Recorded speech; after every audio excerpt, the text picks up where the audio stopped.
안녕하세요. 반갑습니다. 안녕하세요.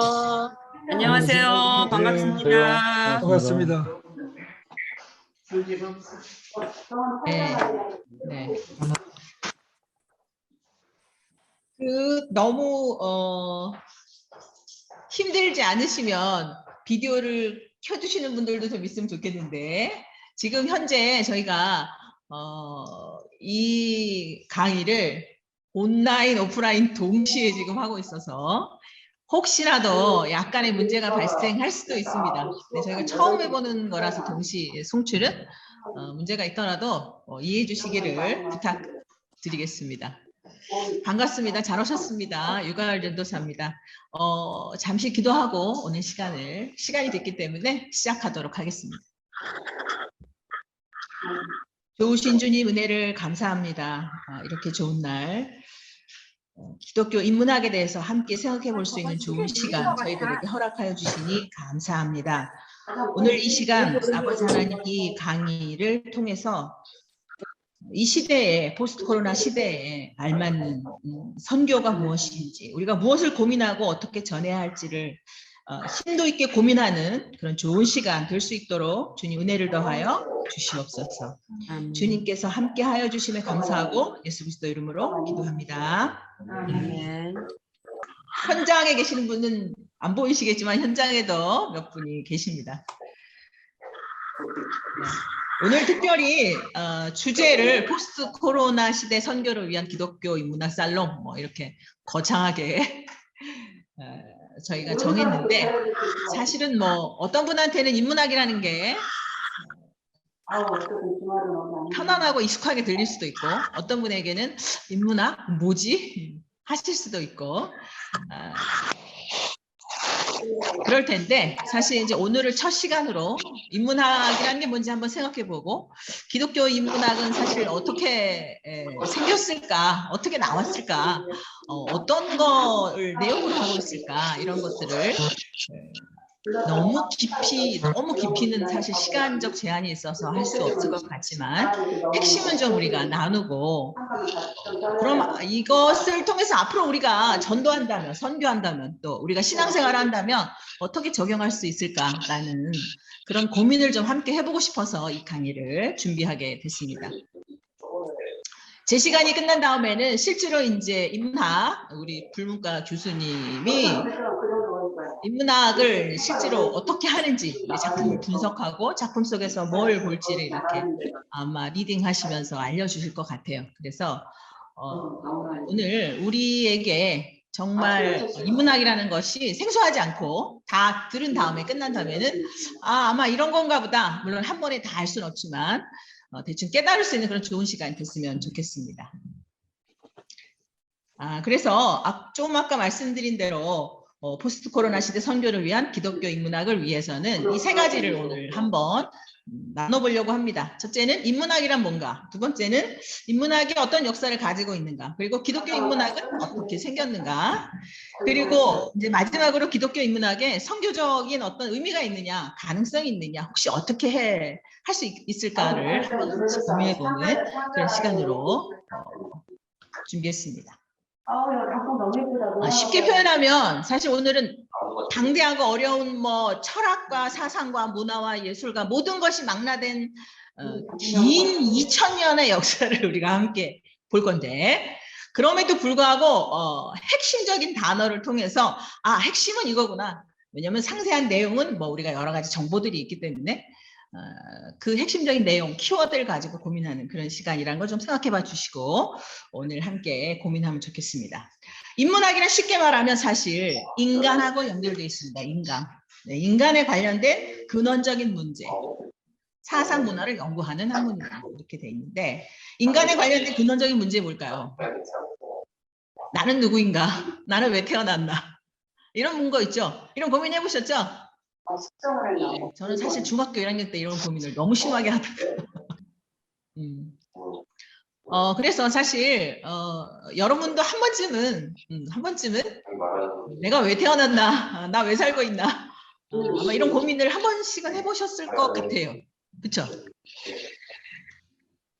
이런 고민들을 나누고 고민하는 학문적으로 연구하는 것을 네, 말하고 있습니다. 여기에는 지금 말씀드린 것처럼 언어, 문화, 역사, 법률, 철학, 고고학, 예술, 이론, 실천, 뭐 아무튼 모든 것을 다 망라하는 것이 될 수 있습니다. 인문학을 인문주의라고 우리가 표현한다면 뭐 다른 말로 표현하면 휴머니즘이라고 표현하면 들어보셨죠? 그 다음에 또 다른 표현을 볼 때 인본주의라고 표현합니다. 인본주의는 누가 중심이 되는?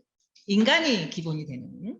무튼 인문학이라 하는 것은 사람의, 인간의 모든 관심을 쏟고 있는 그런 학문이라는 것을 우리가 이제 기본적으로 알 수 있는데, 그러면 이제 우리는 하나님을 믿고 따르는 제자들로서 인간 아닌 또 다른 우리의 큰 관심사는 하나님이잖아요, 그죠? 그래서 실제로 제가 아까 말씀드린 2000년 예수님 오시기 이전에 그리스, 로마 철학 시대 때부터 사실 가장 중요한 어떤 우리의 큰 질문, 그 다음에 가장 큰 구별되어 있는 사조는 뭔가 하나님의 관심을 갖느냐 아니면 이제 인간의 관심을 갖느냐, 이런 차원으로 우리가 설명해 볼 수 있습니다. 제가 이제 뭐 2000년을 얘기했잖아요. 모든 것들이 사실 이 안에 그냥 핵심 키워드를 제가 정리해서 드린 건데, 하나님을 중심으로 여기 목표, 출발지, 과정, 도착지 이렇게 말씀드렸는데, 어디서 출발하느냐 이겁니다. 무엇을 위해 출발하느냐, 어떻게 어떤 방법으로 갈 거냐, 그리고 도착지가 어디냐라는 차원에서 하나님을 중심으로, 하나님을 위해서, 하나님으로부터, 하나님을 통해서 하나님께로 가는 게 뭘까요? 하나님 중심의 어떤 사상과 문학과 철학과 예술이라고 할 수 있는데, 이것은 2세기에는 교부 철학이고 8세기에는 스콜라 철학, 기독교 인문주의를 통해서 종교개혁의 전통으로 이렇게 내려오는 전통입니다.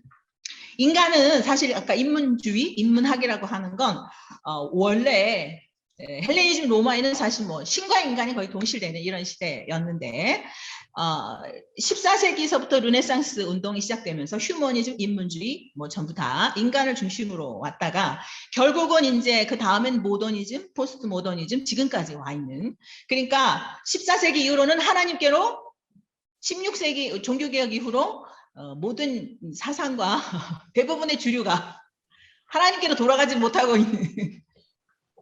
그래서 지금 뭐 우리 교회에서도 열심히 얘기하고 있잖아요, 그죠? 남자 며느리 뭔가 뜬금없이 남자 며느리 왜 나왔을까? 그 근원을 사실 이 모든 흐름을 통해서 우리가 살펴봐야 됩니다. 제가 빨간 글씨로 정리해드린 이 두 가지, 사실 이것이 니케아 공회는 삼위일체 하나님을 이론적으로 신학적으로 정립한 공회입니다. 우리 신앙의 사실 가장 기본적인 토대가 되는, 정통 기독교 신앙의 토대가 되는 그런 신학적인 이론을 정립한 그런 공회라고 할 수 있어서 중요한 사건이기 때문에 제가 적어드렸고, 그 다음에 십자군 원정 아시죠? 십자군 전쟁. 네, 십자군 전쟁이 사실 엄청난 인류의 변화를 가져왔는데, 왜 가져왔는지는 잠시 후에 설명드리도록 하겠습니다. 제가 교부 철학, 스콜라 철학, 뭐 기독교 인문주의 이렇게 정리해드렸는데, 헬레니즘, 그 로마 철학에서 사실 그 이전과 뭐가 다른가? 비신화주의라고 할 수 있습니다. 예전에는 이제 다 신들의 세계, 요즘 다시 또 신으로 돌아가는 것 같아요. 신화죠, 신화. 무슨 신화의 시대로부터 그 탈신화를 본격적으로 한 것이 헬레니즘 로마 철학. 우리 유명한 소크라테스, 그 다음에 플라톤, 그리고 아리스토텔레스, 뭐 이렇게 전통을 가지고 오는데, 왜 중요한가 하면, 사실 이제 저희가 교부 철학이라고 하는 베드로 이후에 우리 교부들, 우리의 이제 신앙의 신학자들이 그 기독교를 변증하기 위해서, 변증이라고 하는 것은 우리의 기독교의 신앙의 그 모든 원리들을 이제 변론하는 거죠. 철학적으로 논증을 통해서 변론하기 위해서 이제 교부 철학들이 어떤 걸 갖고 왔냐면, 신플라톤주의, 지금 정리되어 있는 걸 이렇게 수용을 했습니다. 거기서 제일 중요한 건 뭐냐면, 존재의 기초라고 하는 게 어디 있는가? 어딘가에 절대자, 이데아, 플라톤이 말했던 그 이데아, 그 절대 신이 이 현상계를 초월해서 있다는 겁니다. 이게 진짜라는 거예요. 이건 진짜라는 거예요. 그 다음에 육체하고 구별되지 않은 영혼이 있다. 육신이 없어져도 영혼은 살아남는다. 그 다음에 이제 인간으로서는 뭘 해야 되는가? 오늘 뭐 우리 인간이 도대체 뭘 어떻게 되는가? 패스트라는 팬데믹 가운데 이런 이제 패스트 일단 이제 소설을 통해서도 우리가 보겠지만 도덕에 사실 관심을 많이 가졌기 때문에 정의로운 사회에 대해서 관심이 많았습니다. 플라톤, 신플라톤주의가. 그래서 이것 자체를 이제 우리 교부들이 다 받아들여서 신앙적 세계관을 논리화했다고 볼 수 있습니다. 이것을 좀 더 구체화시킨 것. 그 다음에 이제 스콜라 철학이 나타나는데 이건 뭐냐면 플라톤하고 약간 다른 거예요. 아리스토텔레스의 영향을 받은 건데 아리스토텔레스는 뭐냐면 절대자가 계시지만 그 진실이 진짜 실체가 어디에도 있다. 여기도 있다. 현상에도 있다. 개별에도 있다. 개인에게도 있다. 이 땅에 있다는 거예요. 그러니까 하나님 나라가 천국 어딘가에 계시는 그런 하나님뿐 아니고 이 땅에도 있다. 이런 논리를 왜 번증했을까요? 저희라고 말하면 이상하지만 이 시대가 어떤 시대? 8세기, 15세기 아시죠? 교황이 카톨릭 교회가 모든 권력과 경제와 모든 힘을 다 가지고 있던 시절이잖아요. 하나님이 진리가 저기만 있다고 하면 여기 현상이 있는 교회는 사실 아무런 의미가 별로 없는 거잖아요. 그러니까 카톨릭 교회는 열심히 하나님의 나라가 여기 있어. 실체는 뭐야? 나야 카톨릭. 눈에 보이는 거 누구야? 베드로의 제자? 나 교황이야.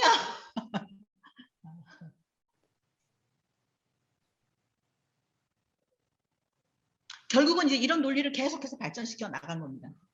뭘 통해? 아리스토텔레스의 균합적 논증을 수용하면서 계속 이런 식의 방향으로 이제 왔던 거예요. 거기에 반해서 아니야. 하나님에 대한 신앙, 그 다음에 절대 우리 하나님 하늘에 계신 거 맞고 이 현상에도 하나님 나라 있긴 하지만 그러나 조직 교회에 있는 게 아니야 라고 이제 반증을 하고 일어난 것이 기독교 인문주의, 종교개혁, 우리가 믿고 우리가 따르고 있는 그 종교의 신앙의 믿음이라고 할 수 있습니다.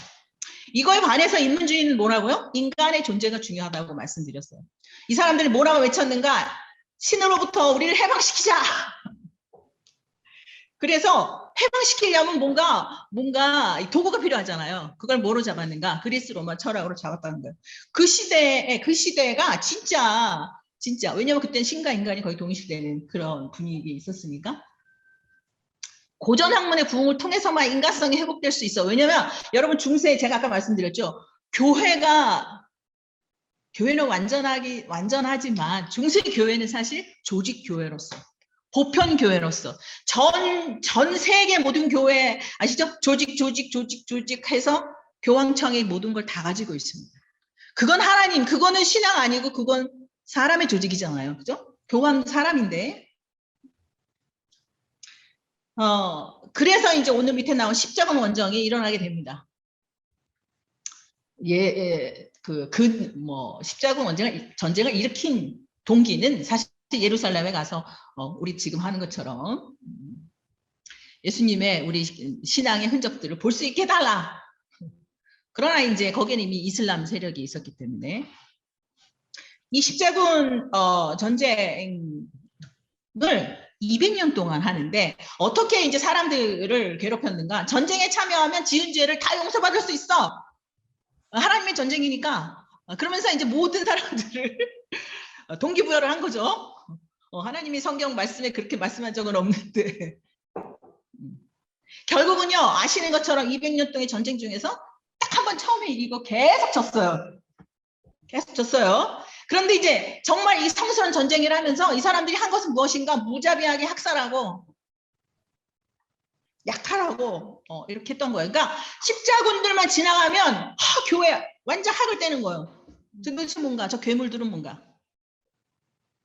근데 자연적으로 이제 예루살렘은 사실 서유럽에서 보면은 동양이잖아요, 그죠? 그러니까 이 대륙 간에 이렇게 교류가 활발하게 될 수밖에 없었어요. 왜냐면 계속 그쪽 가서 전쟁하고 또 오고 이런 식으로 했기 때문에 이제 하면서 계속 전쟁에 지고 그다음 기독교에 대한 회의. 이게 신앙이야? 이게 교회야?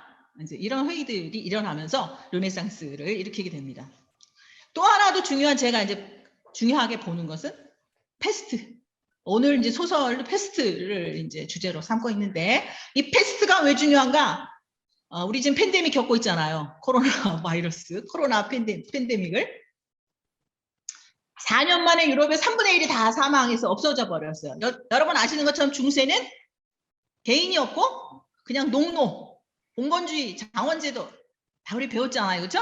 네. 그래서 개인의 뭐 소유도 없고 자유도 없고 이런 소장농으로서 그냥 농노가 그 영주와 그 다음에 이제 교회 권력과 이제 이렇게 소속되어 있던 그런 시대인데 여러분 사람이 다 죽어나가니까 어떤 일이 발생하냐면 농사지을 노예가 없어진 거예요, 농노가. 오마이갓. 그러니까 이제 농노들이 입김이 세졌겠죠? 아이씨, 최저임금 보장 안 해주면 나 일 안 해. 이제 이렇게. 그러니까 이제 영주들이 어떻게 해요? 이것들 봐. 야, 시키면 시킨 대로 해야지. 왜 이러는 거야? 이제 이렇게 더 억압을했어요. 근데 결국은 이제 워낙 사람이 없고 일할 사람, 왜냐면 귀족들은 사실 영주는 일 안 했잖아요. 전부 다 농노가 일해서 먹여 살렸잖아요. 결국은 농노제도가 폐지되게 됩니다. 1358년. 뭐 때문에 패스트로 인한 이제 이게 영향이죠. 결국은 이제 이분들이 이제 아까 제가 그랬잖아요. 동서양 이게 왔다 갔다 하면서 상인들이 발달한 거예요. 그러니까 베네치아 공화국이라고 하는 이태리의 베네치아 가보신 분도 많으실 텐데 베네치아 공화국이 엄청 이게 활발하게 상업으로 무역으로 이렇게 흥황하게 되면서 다들 도시에 나가서 뭐라도 차리면 돈 벌 수 있어. 농노보다 낫잖아. 그러면서 이제 다들 장사에 뛰어든 겁니다. 그리고 교회 필요 없어. 교회 필요 없어. 제가 결혼을 했더니 저희 시아버지가 자수성가하신 분인데 어렸을 때부터 그 고아로 자라셔서 이제 저한테 늘 그래. 아가, 하나님이 뭘 해주더냐? 나는 나만 믿는다. 나만 믿고 지금까지 왔다. 이렇게 얘기하시더라고요. 하나님 필요 없다. 아프면 병원 가면 되잖아. 의술에 의지하고. 그 다음에 이제 이성에 의지하고 과학에 의지하는 이런 시대, 이런 인간상으로 변하기 시작해서 인문주의가 이제 발흥하게 되고 또 발전하게 됐다. 이 두 가지가 정말 이 중세를 무너뜨린 인문주의를 오게 한 그런 중요한 사건이라고 할 수 있습니다. 여기 보시면 이제 프랑스 소설가 이제 그 르네상스의 아주 중요한 작가라고 할 수 있는 프랑스와 라블레의 책. 그래서 사파를 제가 가지고 왔는데 여러분 이 거인 뚱뚱한 거인 보이시죠? 원래 이 중세의 신앙인들은 전부 금욕주의예요.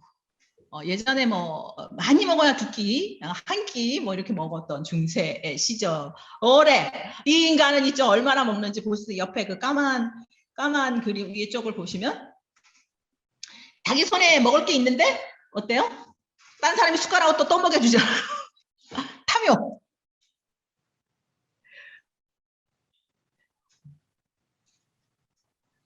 이 라블레라는 사람도 수도사 출신이긴 한데 이제 이 기존 교회, 이제 기존 카톨릭 교회에 있는 이 지배 권력에 있는 사람들의 탐욕을 이런 식으로 이제 그 다음에 그래서 처음에는 이렇게 주장했대요. 인간은 본성에는 먹고 마시는 것이 포함되어 있다. 영적인 존재뿐 아니라 우리는 먹고 마셔야 살 수 있다. 이렇게 했다가 이제 이런 작품을 발표하고 계속적으로 공격을 받으니까 나중에 이렇게 주장하고 이제 끝이 났어요. 인간의 본성은 먹고 마시는 것 그 자체다.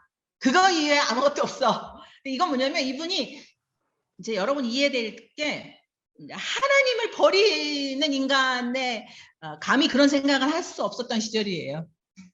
네. 하나님을 인정하지 않는 사람은 사실 없어요. 이 시절은. 그러나 그럼에도 불구하고 아니 사람이 그래도 먹고 사는 게 우리야 라고 이제 말하고 있는 거죠.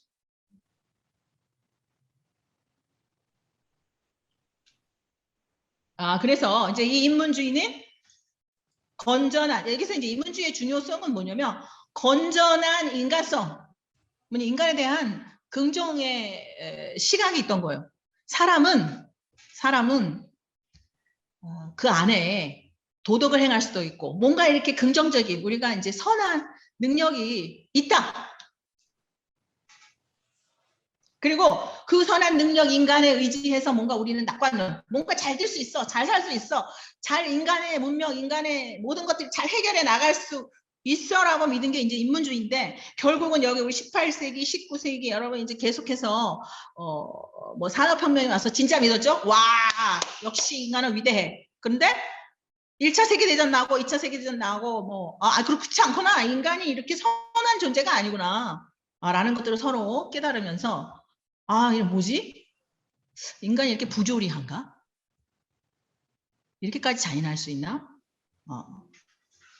결국은 이제 현대 모더니즘, 상대주의, 해체주의 이렇게 오면서 뭐라고 하는 절대 진리는 없어. 그러니까 왜 여자만 며느리가 돼야 돼? 남자 며느리 어때? 서로 사랑하면 되지.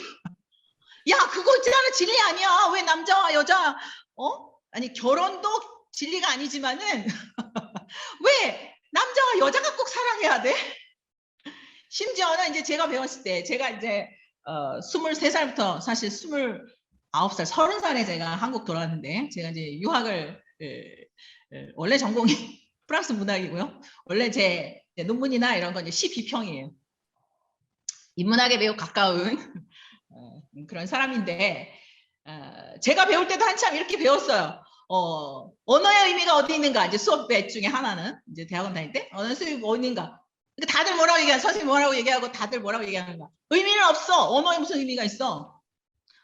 성경 말씀 언어잖아요, 그죠? 말씀에 무슨 의미가 있어? 없어. 의미는 언제 발생해? 읽는 사람이 이해하는 그 순간에, 받아들이는 그 순간에 발생하는 거지 원래 쓰여진 것 자체의 의미, 진리는 없어. 라고 가르치더라고요, 실제로. 제가 배워보니까. 그러면 생각해보세요, 여러분.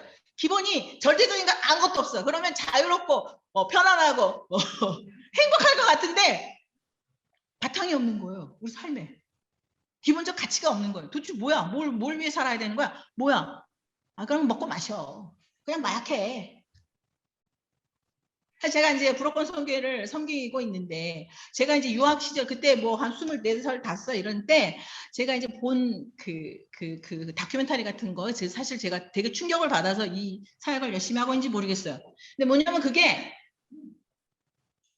12살 일 정도 되는 남자아이인데 이 아이 낳기 없어요. 왜냐면 이제 거기는 결혼이 절대 진리가 아니잖아요. 동거하다 너 나 싫어졌어? 그럼 빠빠이.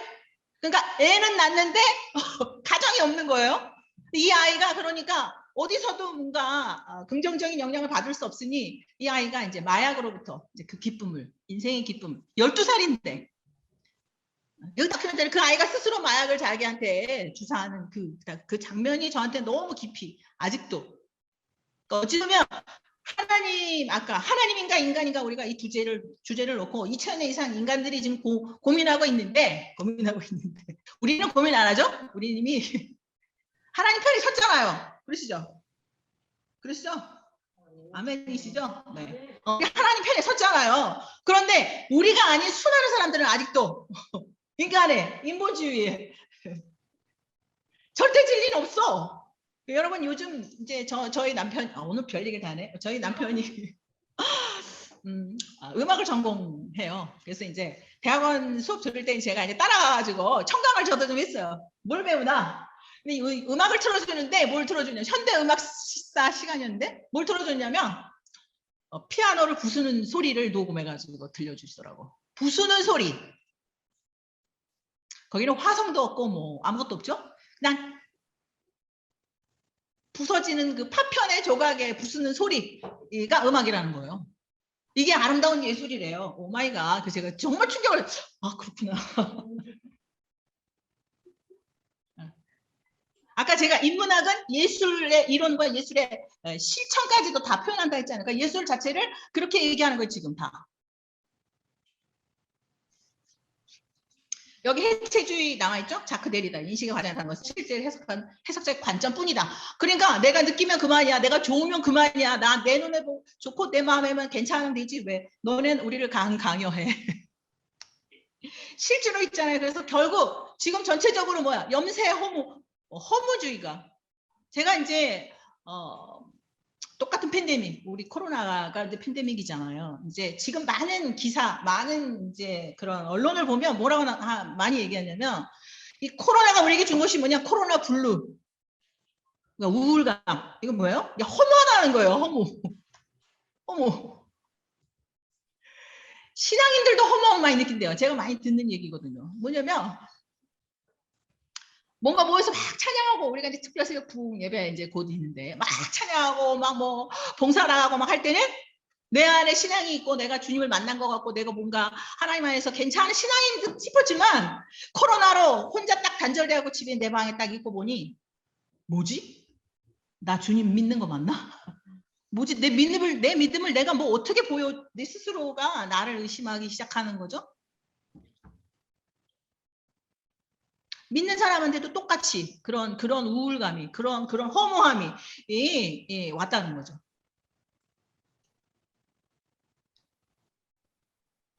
이런 현대의 모습을 정말 오늘 말씀 로마서 1장 28절 제가 32절 여기 적어놨는데 우리 여기 현장에 계신 분들 함께 자료가 있으니까 한번 합독하면 좋겠습니다. 합독해 볼까요? 자, 시작. 또한 그들이 마음에 하나님 두기를 싫어하고 하나님께서 그들을 그 상실한 상실한 마음대로 내버려 두사 합당하지 못한 일을 하게 하셨으니 자기들만 행할 뿐 아니라 또한 그런 일을 행하는 자들을 옳다 하느니라. 아멘. 자, 중요한 거예요. 하나님이 아까 하나님이냐 인간이냐 이거는 뭐 2세기, 3세기, 4세기, 5세기, 6세기 전부 다 인간이 계속 고민해 왔던 건데 이미 사람의 마음은 어때요? 하나님 둘을 마음에 두기를 싫어하는 마음이 너무 크다는 거죠. 결국은 이제 종교개혁이 있어서 우리는 신앙을 가지고 있지만 대다수 많은 사람들은 이제 이미 하나님을 떠나서 하나님 두기를 싫어하니 하나님이 어떻게 하셨다? 상실한 마음대로 내버려 두셨다. 그리고 합당하지 못한 일을 그냥 하게 하셨다. 그냥 내비두면 우리는 어떻게 돼요? 죄인이기 때문에 합당하지 못한 일만 하는 거예요. 하나님이 기뻐하지 않는 일만 하는 거예요. 인간이 얼마나 악한가? 얼마나 죄인인가? 저는 이제 사실 이 32절이 저한테는 더 많이 와닿았어요. 혼자 죄 지으면 괜찮아. 오케이. 너 나야. 연약해 쓰러졌어.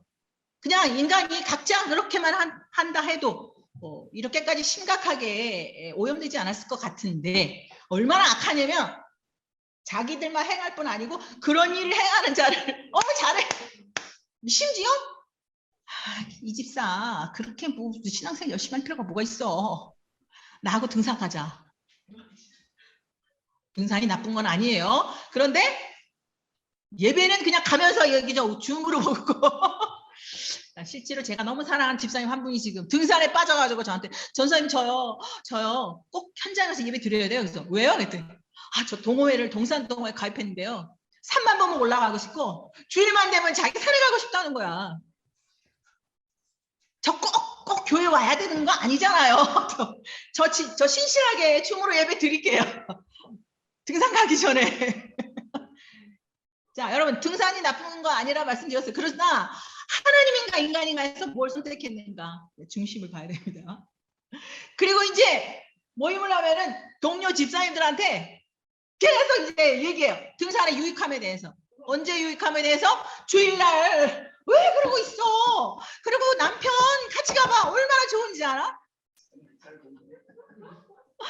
있잖아. 그냥 조용히 새벽에 예배 드리고 있잖아. 같이 손잡고 등산 가봐. 부부관계가 얼마나 좋아지는지 알아? 가정이 얼마나 평화로운지 알아? 이제 이렇게 있잖아요. 하고 있어요 지금. 그럼 또 옆에서 집사님들이 그 괜찮은 것 같네. 선교사님 어떻게? 저요? 그건 네 생각이지. 하나님 전에 와서 만나야지 무슨 헛소리냐고 얘기하더라고요. 맞습니다. 자, 우리가 기독교 인문학을 얘기하고 있어요. 이 모든 것이 인문주의의 전통으로부터 다 온 거예요. 네, 온 거예요. 그러면 도대체 우리는 앞으로 어떻게 해야 되냐? 여러분 이 인문주의를 그럼 다 버려. 그러면 있잖아 다 머리 허옇게 있잖아 산속에 들어가. 이 세상과 단절하고 주님만을 기다리며 삽시다. 이러면 어떻게 되는 거예요?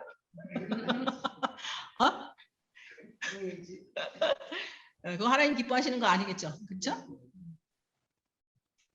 제가 아까 인문주의의 가장 중요한 것은 뭐랬어요? 고전으로 돌아가는 거라 했어요. 근원으로 돌아가라. 아드 폰테스 이렇게 외치고 이제 갔는데 뭐냐면 우리 그 기독교 인문주의자, 그 종교개혁자들은 언어에 열심히 했어요. 옛날에 말씀으로 돌아가자. 하나님이 뭐라고 말씀하셨는지 이 성경에 나와 있는 모든 말씀은 진리야. 1.1핵도 거짓이 없어. 라는 걸 믿고 그러면 인문주의적인 도구, 그게 뭐예요? 언어잖아요, 언어. 진짜 뭐라고 말씀하셨는지 잘 원어적으로 좀 해석해보자. 그 당시 언어로 좀 이해해보자. 그 당시 문화 속에서 이런 말이 무슨 뜻인지 이해해보자라고 이제 너무 열심히 고민하고 가르쳤던 분들이 인문주의, 기독교 인문주의, 기독교 인문학의 시작인 종교개혁자들이었어요. 그 다음에 아까 제가 말씀드렸죠. 교회가 천국에만 있는 게 아니라 여기 있는 거야 라고 말을 했기 때문에 인문주의, 기독교 인문주의, 우리 칼빈을 비롯해서 뭐 쯔빙글리 뭐 전부 종교개혁자들은 이 땅에도 하나님의 나라가 임해야 된다고 믿었어요. 실제로 칼빈은요, 주일날 성경 말씀 가르치고 한 것뿐 아니라 가정에서 부부싸움하는 거, 뭐 어디서 폭력 사건 일어나는 거, 뭐 이런 것도 전부 다 관심을 두고 해결하려고 애썼어요. 그래서 제네바 시가 유명한 시가, 거기에서 나온 모든 우리 그 기독교 인문주의, 우리 종교개혁자들이 지금 전 세계에 영국으로 미국으로 지금 전 세계에 그 복음을 받아들이고 실천하고 살고 있지요. 우리가 기독교 인문학을 선교적으로 뭐 어떻게 전문할 거냐, 어떻게 접근할 거냐, 두 가지입니다. 아까 인간인가 하나님인가? 칼빈은 이렇게 얘기했어요. 너 자신을 알라. 누구는 그렇게 얘기했는데 너 자신을 어떻게 할 거냐? 여러분 창세기 1장 28절에 하나님이 우리를 지으셨는데 뭐로 지으셨다고? 하나님의 형상을 따라 지었다고. 이건 뭐냐면 그 형상은 하나님이 가지고 계신 속성을 여기다 주셨다고. 여기하고 여기가 떨어진 게 아니고 여기를 버리고 천국의 천상 이데아만 보는 게 아니라 이데아 필요 없어, 하나님 필요 없고 그냥 내가 즐거운 대로 내 느낌이 있는 대로 사는 거, 이거 아니고 종교개혁 기독교 인문주의자들은 뭐라고 얘기했는가? 그 하나님 절대 진리가 어디 있는가? 어디도 있다, 형상에. 여기도 있다. 심각하게 오염되긴 했지만. 왜? 원죄 때문에 우리가 오염돼 있긴 하지만 그럼에도 불구하고 우리 안에는 하나님을 찾고 싶은 본성이 있고, 첫째, 우리 마음에 빛이 있고, 하나님을 알만한 것을 우리 마음에 두셨다고 로마서에 분명히 말씀하셨고, 우리가 스스로 그것에 집중하면 하나님을 알 수 있고 하나님과 연결될 수 있다. 개인이. 그리고 이 땅에서 추구하는 삶의 의미는 그 하나님이 우리 안에 계신 하나님, 우리에게 말씀하시는 하나님, 그 하나님이 우리에게 어떤 목적을 갖고 있는가를 깨닫고 그것을 따라 사는 것이 인생이 진짜 행복한, 인류가 행복하게 살 수 있는 길이다 라고 이미 종교개혁자들이 이미 다 말했고, 지금도 저는 여전히 우리가 잃어버린 그 종교개혁자들의 그 신앙을 어찌 보면, 사실 교회에도 아시죠 여러분, 우리나라는 아니지만 유럽이나 미국이나 동성애자 목사님들도 안수를 줘요. 오마이갓이, 이건 진짜 오마이갓이에요. 지금은 성직자도, 그 다음에 유럽의 신학교, 제가 이제 사실은 아까 이제 불문학을 제가 유학할 때 했다 했잖아요. 저는 계속 신학을 공부하고 싶어요. 왜냐하면 난 너무 신학이 하고 싶은데 주변에서 계속 그거 아느냐고 저한테, 그때 자매일 때 가을 자매는 그거 아니야. 유럽의 신학자들, 유명한 신학자들은 하나님을 믿지 않는다. 믿지 않는다. 예수님의 구원도 영원한 생명을 십자가를 통해 주신다. 설하지 신하지 그게 무슨 그런 믿을 만한 것이 되나? 라고 하면서도 이론적으로, 학문적으로, 철학적으로, 문화적으로, 역사적으로, 사회학적으로 신학을 한다는 겁니다. 이런 시대에 살고 있어요, 여러분. 그래서 기독교 인문학 뭔가 제가 말씀드렸죠. 말씀은 무슨 말씀이야? 열심히 알아야 됩니다. 그 다음에 그 말씀을 가지고 우리가 어떤 존재, 인간이 어떤 존재인가, 특히 코로나 시대, 포스트 코로나 시대에 우리가 뭘 전파할 건가? 우리 동료에게, 더군다나 유럽의 재복음을 위해서 우리가 기도하고 하는 우리 불어권 선교회 입장에서는 도대체 뭘 전해야 되는가? 사랑은 하나님과 연결되지 않으면 행복할 수 없어. 해볼까? 자, 아리스토텔레스부터 해볼까? 자, 해볼까? 인문주의 할까? 자, 해볼까? 막 이렇게. 여러분. 그래서 열심히 공부해야 됩니다. 그리고 말씀드렸죠? 하나님의 나라는 여기도 있기 때문에 내가 내 삶에서 정말 온전한 삶이 될 수 있도록, 온전한 제자가 될 수 있도록 내가 내 삶의 행실을 날마다 돌아보고 실천해야 됩니다. 100마디 말 아시죠? 아름다운 말을 듣고 변화받는 사람은 없어요. 변화받는 사람은 없어요. 전도되는 사람은 더 없어요. 저는 사실 사람이 사람을 변화시킬 수 있는, 물론 성령이 엄청난 역사지만 그 매개가 되는 건 뭐라고 생각하냐면 저는 감동이라고 생각해요. 제가 이웃사랑 선교부도 뭐 지금 8년째 하고 있고, 제가 북한에 있는 우리 동포를 돕는 일도 지금 8년째 하고 있는데, 저는 사실 지금 종교개혁자가 말하는 선한 행실, 이 땅에 하나님의 나라가 임하게 하기 위해서는 정말 내 이웃을 내 몸같이 사랑해야 된다. 제가 사랑해야 된다 설교 100번 하면 뭐 하겠어요? 제가 스스로 사랑해야지. 제가 뭔가 해야지. 뭔가 그 받는 사람이 감동을 받고 그 사람이 뭔가 저 사람은 왜 저러지? 한 사랑의 교회가 왜 이러지?